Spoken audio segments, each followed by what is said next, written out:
Okay, I can feel your eyes. What? You're an artist, right? Yeah? And artists are supposed to do lots of creative stuff, right? Yeah. When was the last time you did anything creative? Uh, well,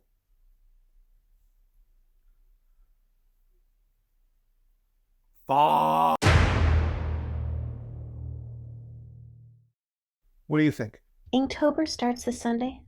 Okay, let's do it. 1 week later. So, Inktober. We're about a week in at the time of recording. And so far, so good. I'm doing it. Now, in case you don't know what Inktober is, let's back up the speeder bike a little and start there. Inktober is a little drawing challenge. Happens in October. There's a website. I'll put it in the description. Put the link in the description in case you haven't jumped on yet. You can jump on. You can jump in. Jump in late.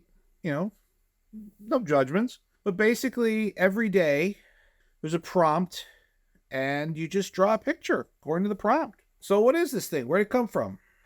Well, from what I understand, I think it was like back in '06, I want to say. This dude named Jake Parker, who wanted to improve his drawing skills and develop better art habits, came up with this challenge. And it's just every day, just draw, draw, draw.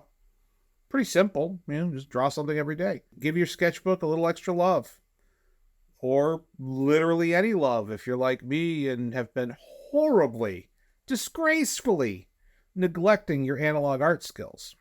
It's like a creative workout and a marathon for your pens.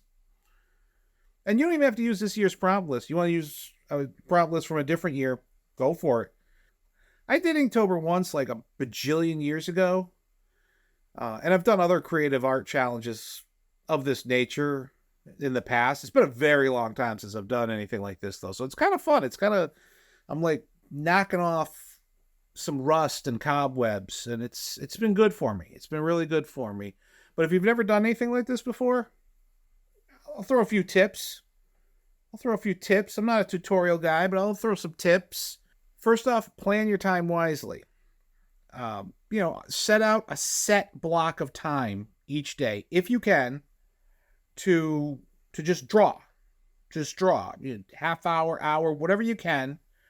And if you don't finish your drawing, there's no rule that you can't just go back to it and clean it up later. It's cool. Actually, like, I haven't been going day by day. I've been finding myself drawing a day or two ahead. And I've been doing that for two very specific reasons. Number one, I know I can't be trusted. And second, I don't trust life. I don't know about you, but whenever life throws any kind of interrupty curveballs at me, it doesn't play around. It really doesn't play around. But, that's what happens. It's okay to miss a day. It's okay. You just make it up where you can, if you can.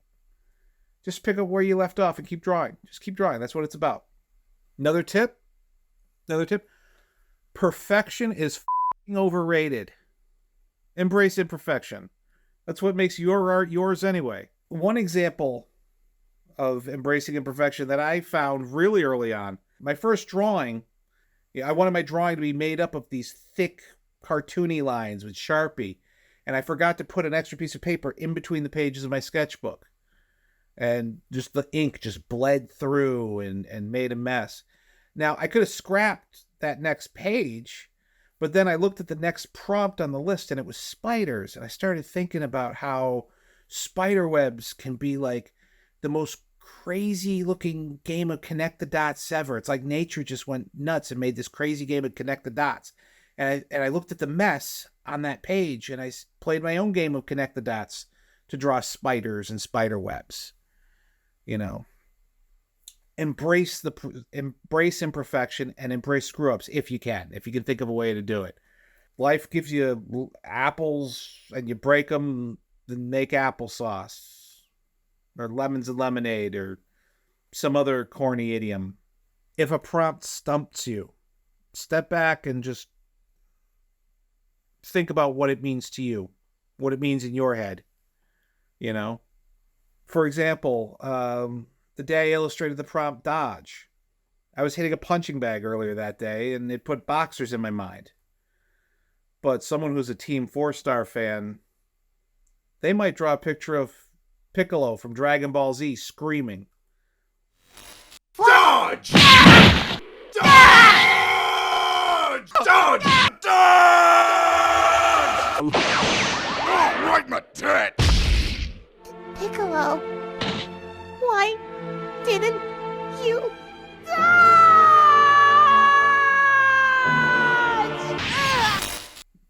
drip can refer to a liquid, but it could also refer to fashion.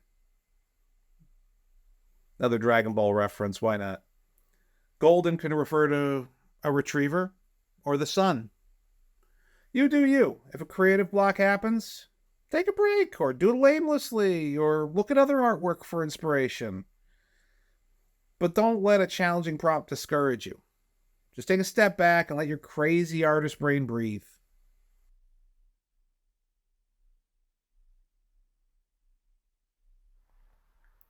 Well, anyway, I hope these tips serve you as well as they've been serving me. And here's my work from the first week of Inktober 2023. Far from the best artwork I've ever made, but this has been like riding a bicycle, and I feel like I'm getting my groove back, slowly but surely. Let's see what we can create for the rest of the month. Here's my work, and hey, guys.